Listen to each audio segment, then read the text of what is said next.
ధ్యానం చేయడానికి తమకు సమయం లేదని చాలామంది అనడం నేను చూస్తున్నాను.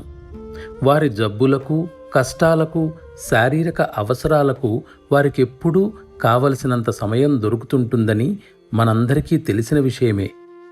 కారణమేమిటంటే ఈ విషయాలన్నీ వారికి దైవ కార్యాల కంటే కూడా చాలా గొప్పవి.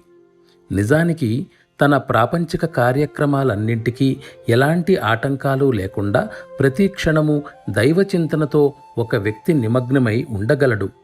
ఇది తన అలవాటుగా అభ్యాసం చేసినట్లయితే అది చాలా సులభమై అతని సహజ స్వభావంగా మారుతుంది. దానిని ఒక్క క్షణం కూడా వదలటానికి అతను ఇష్టపడడు. నేను మీకందరికీ చాలా ఉపయోగపడే ఒక కిటుకు చెబుతాను. ఏదైనా ఒక పని చేసే ముందు ఆ గురువర్యులే ఆ పని చేస్తున్నట్లు భావిస్తూ ఒక్క క్షణం తలుచుకోవాలి. ఇది అత్యంత సులభమైన పద్ధతి. మీరంతా దీనిని సక్రమంగా అనుసరించాలని నా కోరిక. అన్ని పరిస్థితుల్లోనూ తీవ్రమైన తపన ఉండడం చాలా అవసరం. దానికి ధ్యానం అత్యావశ్యకమైన అంశం.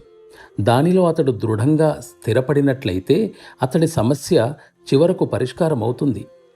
తీవ్రతరమైన తపన సహజసిద్ధంగా మనసులో కలగకపోయినా కనీసం కృత్రిమంగానైనా కలిగించుకుంటే గాఢమైన తపన పెంపొందుతుంది. కాలక్రమేణా నిరంతర అభ్యాసం ద్వారా ఆ కృత్రిమ భావం నిజమైనదిగా, పరిశుద్ధమైనదిగా మారుతుంది.